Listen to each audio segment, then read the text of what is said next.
Bom, nessa aula a gente vai começar a parte de derivadas e taxas de variação. A gente já viu limites, a gente vai ver agora a definição matemática da derivada, que usa limite. E eu vou falar também o que significa uma derivada, né? Qual que é a ideia. A derivada ela surgiu, né, no cálculo como motivação do problema para se achar a inclinação de uma reta tangente.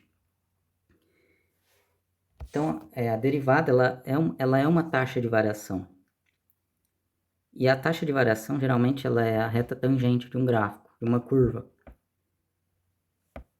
Então, a gente pode... vamos ver aqui o exemplo aqui no gráfico. A gente tem dois pontos ali na curva azul. A curva azul é uma função. E se eu tenho uma reta que passa pelo ponto P e Q, para eu achar a inclinação da reta tangente, que é essa reta aqui que eu vou desenhar, que passa pelo P, né? E é tangente ao gráfico. O desenho não ficou muito bom, mas acho que dá para entender.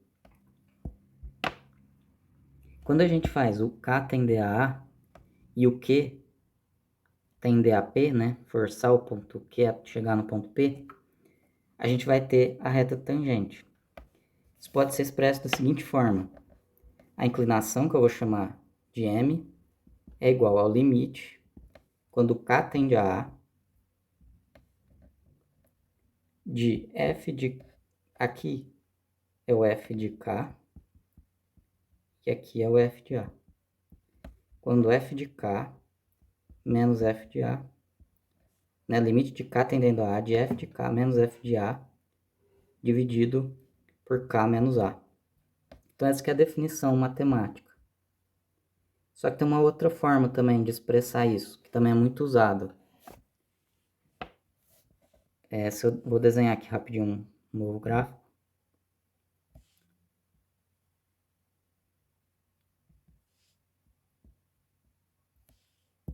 Aqui a curva.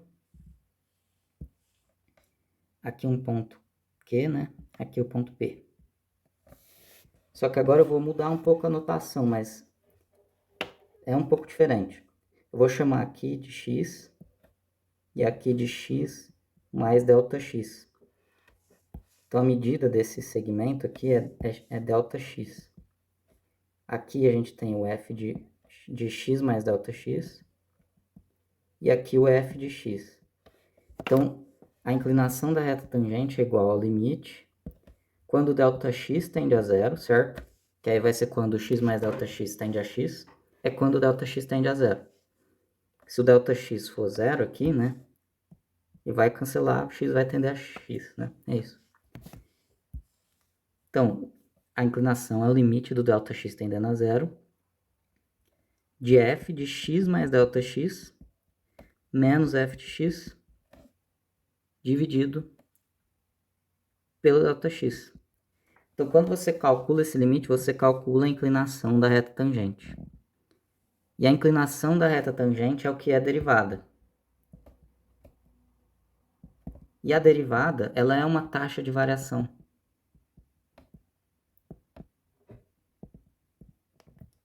E taxa de variação, calcular a taxa de variação é sempre muito útil em vários ramos da ciência e do cálculo. Então, por isso que esse recurso foi desenvolvido pelo cálculo, né? Só para dar um exemplo, né, para não ficar muito na teoria, na física, por exemplo, num gráfico de posição por tempo, por exemplo, deixa eu fazer o desenho, posição por tempo, você tem lá uma curva. Se você calcula a inclinação da reta secante, meu desenho sempre ficou meio ruim, mas eu vou melhorar nisso. Mas enfim, temos ali a reta secante. Se a gente calcula a inclinação dela, a gente vai ter a velocidade média aqui no caso, né?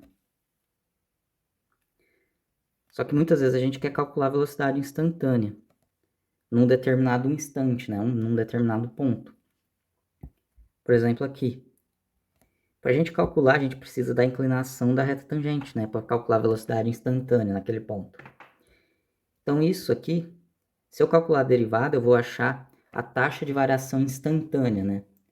Para aquele momento. Também é importante saber distinguir também uma coisa da outra. Então, aqui, calculando a derivada, eu vou ter a velocidade. Calculando a derivada de um gráfico posição por tempo, eu tenho a velocidade.